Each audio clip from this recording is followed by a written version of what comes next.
అంగారక గ్రహం మీద జీవం ఉందా అనే ప్రశ్నకు సమాధానం వెతికే క్రమంలో నాసా శాస్త్రవేత్తలు కీలక విషయాలు వెల్లడించారు. నాసా పంపిన క్యూరియాసిటీ రోవర్ మార్స్ ఉపరితలం మీద జరిపిన తాజా ప్రయోగాల్లో జీవానికి ఆధారమైన సేంద్రియ అణువులను గుర్తించింది. భూమి మీద జీవం పుట్టడానికి ఏవైతే రసాయనాలు అవసరమో సరిగ్గా అలాంటివే అంగారకుడి మీద కూడా దొరకడం ఇప్పుడు చర్చనీయాంశమైంది. క్యూరియాసిటీ రోవర్ అంగారకుడి భూమధ్య రేఖకు దగ్గరలో ఉన్న ఒక ప్రాంతంలో ఈ పరిశోధనలు చేసింది. కొన్ని కోట్ల ఏళ్ల క్రితం ఇక్కడ ఒక పెద్ద సరస్సు ఉండేదని, అది కాలక్రమేణా ఎండిపోయిందని శాస్త్రవేత్తలు చెబుతున్నారు.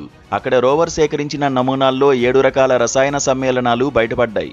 వీటిలో 5 రకాలను మార్స్ మీద కనుగొనడం ఇదే మొదటిసారి.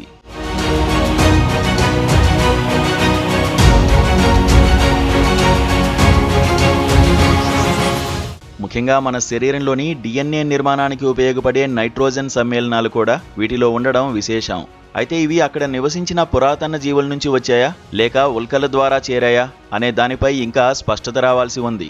తాము అంగారకుడి మీద దాదాపు 350 కోట్ల సంవత్సరాల క్రితం నాటి పదార్థాలను చూస్తున్నామని, అప్పట్లో అక్కడ జీవం పెరగడానికి అనుకూలమైన వాతావరణం ఉండేదని ఈ ప్రయోగానికి నేతృత్వం వహించిన ప్రొఫెసర్ అమీ విలియమ్స్ తెలిపారు.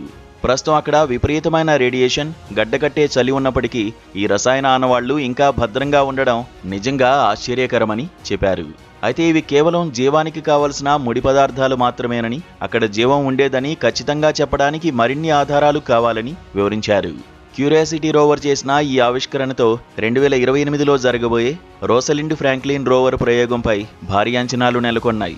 యూరోపియన్ స్పేస్ ఏజెన్సీ పంపనున్న ఈ రోవర్ అంగారకుడి ఉపరితలం కింద 2 మీటర్ల లోతు వరకు డ్రిల్లింగ్ చేసి నమూనాలను సేకరించగలదు. గ్రహంపైన ఉండే రేడియేషన్ ప్రభావం లోపల ఉండదు కాబట్టి అక్కడ జీవానికి సంబంధించిన మరింత స్పష్టమైన ఆధారాలు దొరికే అవకాశముందని శాస్త్రవేత్తలు ఆశాభావం వ్యక్తం చేస్తున్నారు.